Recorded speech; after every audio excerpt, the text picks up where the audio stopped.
Halo pemirsa GPR TV dari Sabang sampai Merauke, dari Biangas hingga Pulau Rote. Bertemu lagi bersama saya Mona Azarinisa dalam Kominfo Newsroom. Halo pemirsa GPR TV dari Sabang sampai Merauke.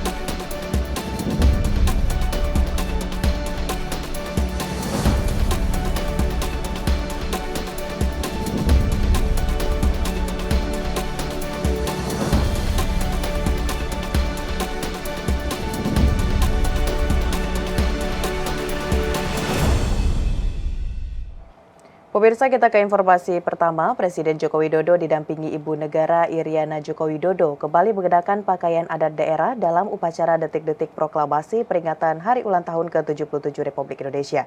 Pada momen tersebut, Presiden dan Ibu Negara mengenakan baju adat dari Buton, Sulawesi Tenggara.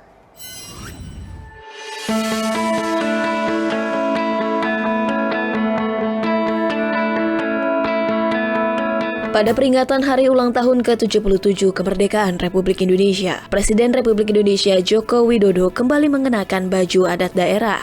Pada momen tersebut, saat menjadi inspektur upacara peringatan detik-detik proklamasi, Presiden memilih baju adat Dolomani asal Buton, Provinsi Sulawesi Tenggara. Adapun baju adat Dolomani yang dipakai Presiden didominasi warna merah dan putih. Bagian dalam baju berwarna putih, sedangkan luarnya berwarna merah. Sebagaimana diketahui, Presiden memang kerap mengenakan baju adat dalam tiap perayaan HUT Kemerdekaan Republik Indonesia. Pada perayaan HUT ke-72 Republik Indonesia 17 Agustus 2017 misalnya, Presiden mengenakan pakaian adat tanah bumbu Batu Licin Provinsi Kalimantan Selatan. Pada HUT ke-73 Republik Indonesia 17 Agustus 2018, Presiden memilih pakaian adat Aceh untuk dikenakan. Selanjutnya pada HUT ke-74 Republik Indonesia tahun 2019, Presiden mengenakan baju adat Klungkung dari Provinsi Bali. Selain itu, pada HUT ke-75 Republik Indonesia tahun 2020, Presiden mengenakan pakaian adat Timur Tengah Selatan dari Provinsi Nusa Tenggara Timur dengan kain tenun berantai kain Nunkulo.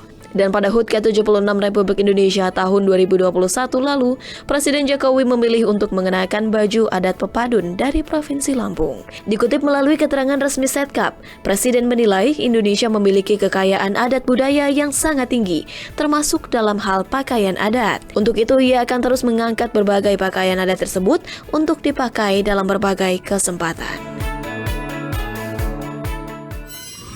Dipimpin Kapten Tim Iqbal Gwijangge bersama pelatih Bima Sakti Punggawa, Timnas U16 disambut hangat Presiden Joko Widodo di Istana Merdeka Jakarta. Undangan ini dalam rangka memberikan ucapan selamat atas keberhasilan Timnas U16 meraih gelar juara Piala AFF 2022.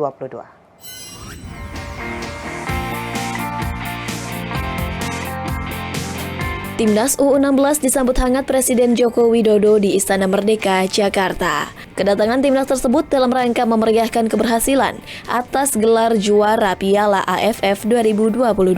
Presiden pun memberikan ucapan selamat dan wejangan untuk mempertahankan performa dan meningkatkan kemampuan agar dapat terus berkembang hingga level timnas senior. Di kesempatan tersebut, pelatih timnas U16 Bima Sakti berterima kasih atas dukungan dan undangan Presiden Jokowi kepada timnas U16.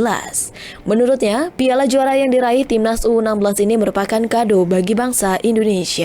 Ucapan alhamdulillah ya, alhamdulillah ini rezeki dari Allah semuanya, kita bisa bertemu Pak Presiden, dan kami juga mengucapkan terima kasih pada Pak Presiden bahwa kami bisa diundang dalam upacara HUT Kemerdekaan Republik Indonesia, dan tadi kami sudah bertemu beliau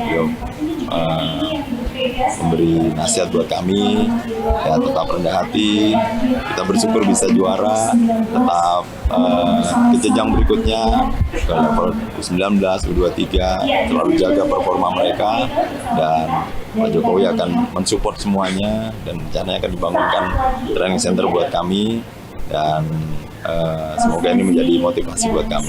Sementara itu, Kapten Timnas Indonesia U16 Muhammad Iqbal Gwijangge mengaku sangat bahagia dapat datang dan bertemu langsung dengan Presiden Republik Indonesia. Alhamdulillah telah mengundang kita semua keluarga Timnas U16 untuk bisa hadir di HUT Kemerdekaan Indonesia.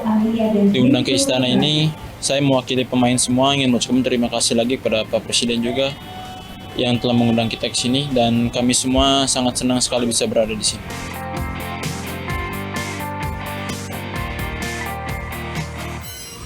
Menteri Keuangan Sri Mulyani mengapresiasi terobosan program beasiswa afirmasi putra-putri Papua yang digelar Lembaga Pengelola Dana Pendidikan Papua.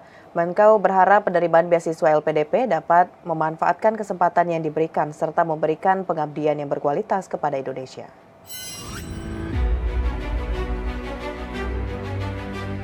Menteri Keuangan Republik Indonesia Sri Mulyani dan penerima beasiswa Lembaga Pengelola Dana Pendidikan atau LPDP asal Papua mendiskusikan masa depan pembangunan sumber daya manusia Papua dalam dialog yang bertajuk Putra Putri Papua, Saatnya Giliranmu, Sa-Indonesia, Sa-Maju Bersama. Menku pun mengapresiasi terobosan program beasiswa afirmasi Putra Putri Papua yang digelar oleh LPDP pada tahun ini. Hal tersebut adalah bukti komitmen pemerintah untuk mewujudkan inklusivitas pembangunan SDM. Untuk semakin memperluas jangkauan inklusivitas, LPDP membuka relaksasi persyaratan yang lebih luas dalam program beasiswa Putra Putri Papua yang secara khusus menyasar orang asli Papua atau OAP, yakni mereka yang memiliki marga asli Papua atau memiliki ibu atau bapak kandung adalah OAP. Menkesri pun berharap agar penerima beasiswa LPDP dapat memanfaatkan kesempatan yang diberikan dengan bekerja keras dan belajar bersungguh-sungguh untuk dapat memberikan pengabdian yang berkualitas kepada Indonesia. Kalian untuk bisa terus mengembangkan diri menggunakan salah satu instrumen fasilitas negara yaitu beasiswa. Sesuatu yang tadinya tidak kita impikan, kita bisa raih menjadi sebuah kenyataan. Saya, Pak Sua ini adalah termasuk orang-orang juga yang bisa meraih mimpi karena beasiswa yang berasal dari negara.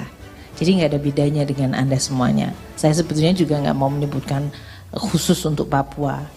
Tapi ini adalah sebuah prestasi kalian dan sekaligus menjadi jembatan dari Anda semuanya untuk meraih cita-cita yang lebih tinggi.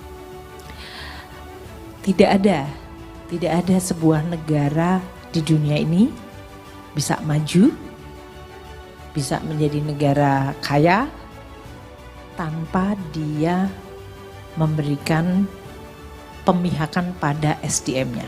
Nggak ada.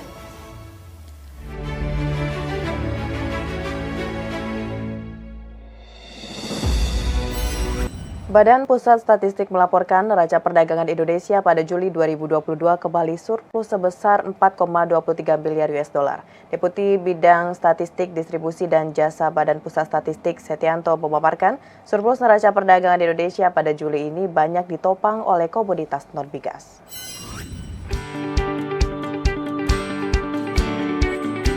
Badan Pusat Statistik melansir neraca perdagangan Indonesia mencatatkan surplus 4,23 miliar dolar Amerika Serikat pada Juli 2022 yang sekaligus sebagai surplus ke-27 bulan berturut-turut sejak Mei 2020. Deputi Bidang Statistik Distribusi dan Jasa Badan Pusat Statistik Setianto memaparkan, surplus neraca perdagangan Indonesia pada Juli banyak ditopang oleh surplus komoditas non-migas. Perdagangan non-migas Indonesia mengalami surplus 7,31 miliar dolar Amerika Serikat pada bulan Juli 2022 dengan komoditas utama penyumbang surplus adalah bahan bakar mineral, lemak dan minyak hewan nabati, biji, kerak dan abu logam. Sementara perdagangan migas Republik Indonesia mengalami defisit 3,8 miliar dolar Amerika Serikat pada periode yang sama, di mana komoditas utama penyumbang defisit yakni minyak mentah dan hasil minyak. Adapun perdagangan Indonesia mengalami surplus dengan beberapa negara, di mana 3 negara dengan surplus terbesar yaitu Amerika Serikat, India, dan Filipina. Dengan demikian, surplus neraca perdagangan Indonesia periode Januari hingga Juli 2022 mencapai 29,17 miliar dolar Amerika Serikat dengan total ekspor 166,70 miliar dolar Amerika Serikat dan impor 137,53 miliar dolar Amerika Serikat. Surplus komoditas non-migas. Non-migas kita yang surplus sebesar 7,31 miliar US dollar, ini utamanya adalah untuk komoditas bahan bakar mineral, AS27, kemudian lemak dan minyak hewan atau nabati, AS15, biji kerak dan abu logam, AS26. Sementara untuk migas, kita mengalami defisit sebesar 3,08 miliar US dollar.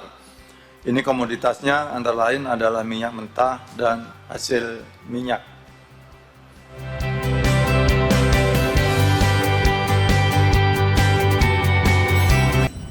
Pemirsa, setelah jeda kami akan kembali dengan berbagai informasi lainnya. Tetaplah bersama Kominfo Newsroom.